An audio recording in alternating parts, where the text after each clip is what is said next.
Greetings from the parsonage of St. Luke United Church of Christ. Later this morning at 10:15 a.m., the worship service will be held in the church sanctuary. The service will be recorded and placed on the church's Facebook and YouTube pages and should be available mid-afternoon. This video contains the focus scripture lesson and the message for the day. The focus scripture lesson is from Mark chapter 1, verses 21 through 28. They went to Capernaum, and when the Sabbath came, he entered the synagogue and taught. They were astounded at his teaching, for he taught them as one having authority and not as the scribes. Just then there was in their synagogue a man with an unclean spirit, and he cried out, What have you to do with us, Jesus of Nazareth? Have you come to destroy us?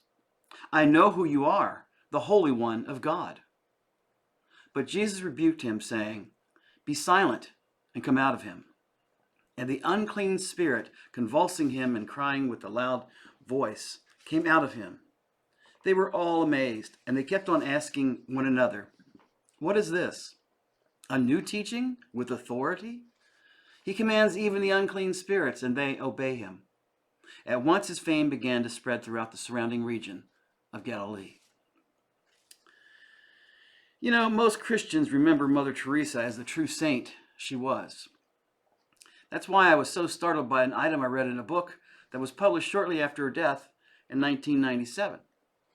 According to the source, the Archbishop of Calcutta, Henry Sebastian de Souza, announced to the world that he had ordered an exorcism performed on Mother Teresa shortly before she died. Think about that. An exorcism on this beautiful person who had given her life to serving God. De Souza said he thought the Nobel Peace Prize winning nun possibly was being attacked by the devil and asked a priest to exorcise it. I'm sure that announcement was publicized at the time, but somehow I missed it. And I have to confess that it is still a surprise. First of all, I'm always surprised to hear that exorcisms are still being performed in the modern world.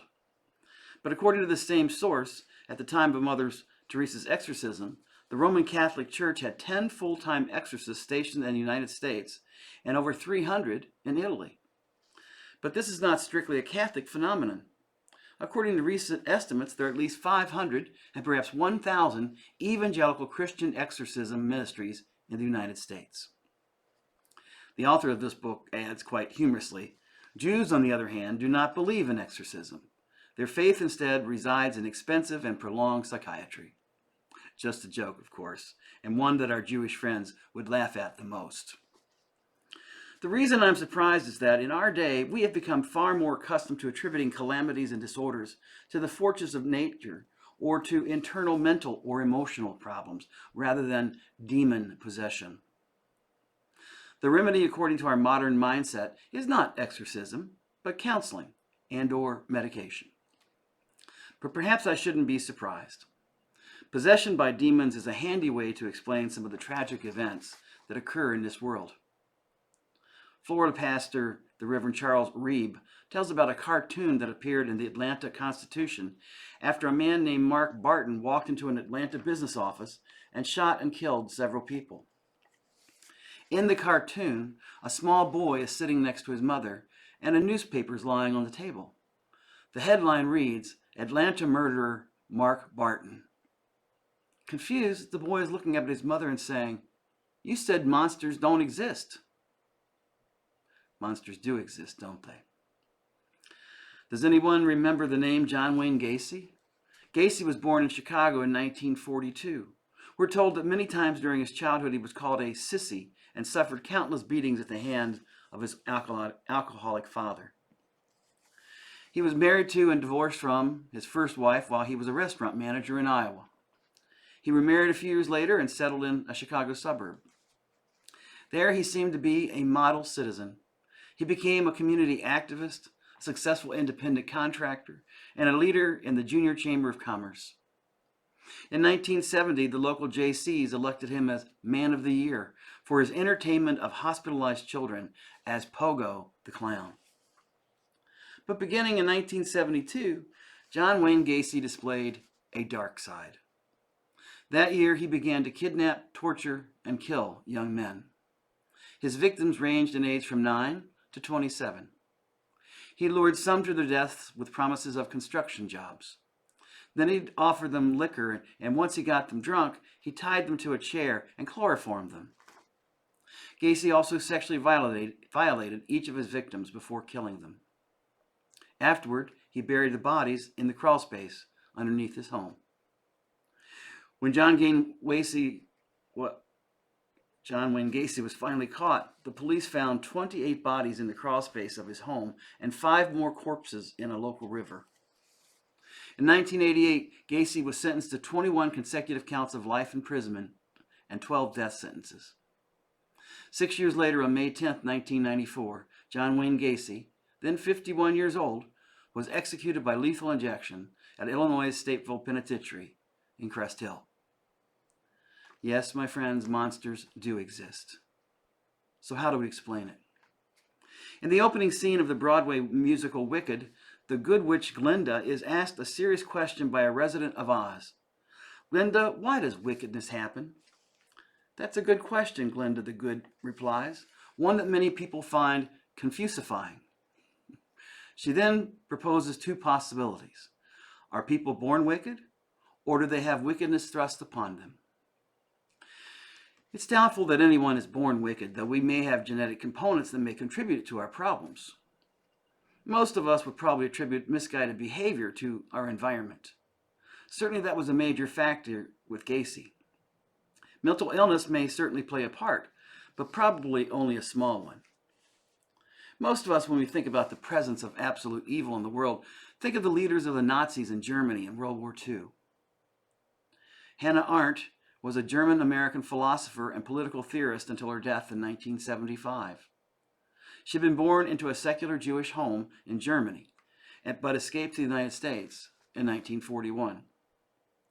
2 decades later, Arendt, as a journalist for the New Yorker magazine, covered the trial in Israel of Adolf Eichmann, a committed Nazi leader who helped Hitler carry out the Holocaust. From Arndt's experience, she penned a book titled Eichmann in Jerusalem, in which she spoke of the banality of evil, words contained in a subtitle. The popular view was the Nazi murderers were psychopathic, bloodthirsty monsters. Yet as Arendt observed Eichmann and listened to his defense before the Israeli court, she was struck by his apparent moral neutrality. He seemed not to be anti-Semitic, but ordinary. The Holocaust, she wrote, was for Jews quite literally the end of the world. But for Eichmann, it was nothing more than a job, with daily routine and its ups and downs. To me, that is more frightening than to say he was a psychopath, because if ordinary people can, under the right conditions, become monsters, which truly happened in Nazi Germany, then all of us are potentially susceptible. That's why we should be careful about how much passion we allow ourselves in taking up controversial causes. Ordinary people can become swept up into doing awful things by a demagogue with simple but mistaken beliefs. How do we explain how monsters are created? Is it something that comes from within or without? I don't have the answer for that. I suspect the answer is more complicated than most of us can comprehend. The truth of the matter is that the people Jesus cast demons out of were not monsters at all. They were troubled people who were more trouble to themselves than they were to anyone else. Take the man known as the Gerasene demoniac in Mark chapter 5.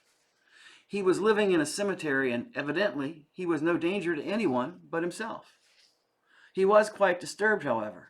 Night and day among the tombs and in the hills he would cry out, says the Gospel of Mark, and cut himself with stones. What a sad man. When Jesus asked him his name, he responded, "My name is Legion, for we are many." If he was suffering from a multiple personality, he was an overachiever. A legion of soldiers was 6,000 men. That's a huge delegation of demons. No wonder he was so unhappy. But he had become comfortable with his situation, and he begged Jesus again and again not to send them out of the area. Think about it. This man no longer had any sense of individual identity. He had lost his name. He had lost his individuality. All that was left was a boiling struggle of conflicting forces, says Brian Stoffergen. It was as though a Roman legion was at war within him. And Jesus speaks a word of assurance to him and delivers him. This story should give a word of assurance and hope, Stoffergen continues, to anyone for whom every day is a battle with depression, fear, anxiety, or compulsive behavior. Let me say it again. The people Jesus cast demons out of were more trouble to themselves than they were to anyone else. Take today's lesson as an example. Jesus was in Capernaum in their synagogue on the Sabbath.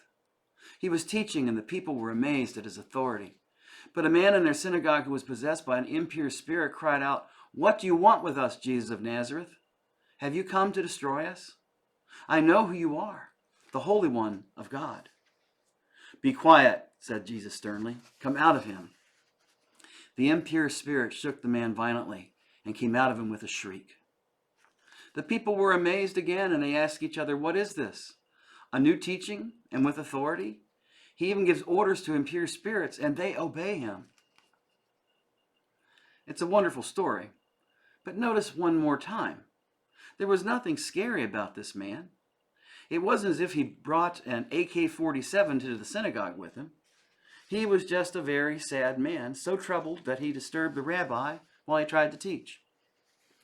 You see, we really do not know what the New Testament means when it speaks of casting out evil spirits. Is it referring to mental and emotional illness? Would physical problems with unusual manifestations, such as epilepsy, have been considered demonic in a pre-scientific world? Most scholars are convinced that this is the nature of the so-called demon possession in the scriptures. It refers to people who are suffering from mental, emotional, or even physical problems that cause them to act differently from the so-called normal majority. Does this mean that we should forget these stories and consign such problems to modern medicine and psychiatry? Absolutely not. Jesus still casts out demons today, whether they be physical, emotional, or spiritual. All of us have times in our life when we are confronted with problems and emotions that almost overwhelm us. Perhaps you remember the story about a monastery in Europe perched high on a cliff several hundred feet in the air. The only way to reach the monastery was to be suspended in a basket, which was brought to the top by several monks who pulled and tugged with all their strength. Obviously, the ride up the steep cliff in that basket was terrifying.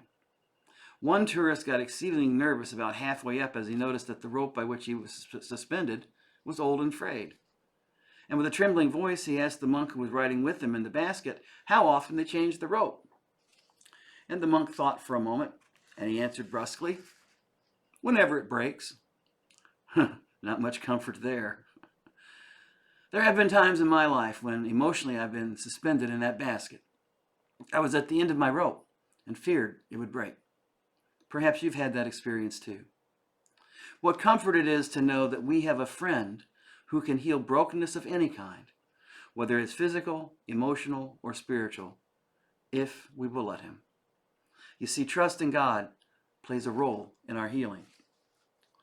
Charles Kettering, the famous research scientist, has said, "Did you ever stop to think what an incurable disease is? It is one the doctor doesn't know how to cure." Cancer researchers at King's College Hospital in London did a long-term study of 57 breast cancer victims who had mastectomies. They found that 7 out of 10 women with a fighting spirit were alive 10 years later, while 4 out of 5 women who felt hopeless at the diagnosis had died. The study of hope in regards to health has even a fancy name, psychoneuroimmunology. Harborview Medical Center in Seattle is researching in this field, and their findings support what King's College Hospital found. In a 2-year study of burn victims, they found patients with a positive attitude recovered more quickly than those with a negative one. What is the biggest issue in having a positive attitude? It is whether we truly trust God. There is no question that our mental state can affect the ability of our mind, body, or emotions being receptive to healing. Catholic priests actively engaged in the church's healing ministry often cite factors such as hatred, envy, resentment, and especially unforgiveness as the greatest obstacles to physical and spiritual healing. This poor man in the synagogue was tortured of spirit. Maybe the demons that were troubling him were hatred, envy, resentment, and especially unforgiveness or guilt. What do you want with us, Jesus of Nazareth? Have you come to destroy us? I know who you are, the Holy One of God. Be quiet, said Jesus sternly. Come out of him. The impure spirit shook the man violently and came out of him with a shriek. Let's not allow the drama of this encounter to blind us to what is really happening here. Jesus saw a man who needed help, and he gave that help just as he's helped millions since. Do you believe he wants to help you, whatever your need may be? Are you willing to trust him? Paul Tournier was a brilliant thinker and writer and an influential Christian therapist during his time. Doctors from around the world traveled to his home in Switzerland to learn from him. He wrote, "It's a little embarrassing for students to come over and study my techniques. They always go away disappointed because all I do is accept people." That's what Jesus does for people too. He accepts them. It makes no difference who they are or what they've done. He accepts them. And if they trust him, really trust him, he is willing to deliver them, heal them, quiet their spirit, and make them whole once again. So how about you? Are you troubled by such worrisome but everyday demons like worry, hatred, envy, resentment, guilt, or unforgiveness? Friends, you have a friend who loves to cast out demons. He wants to help if you let him.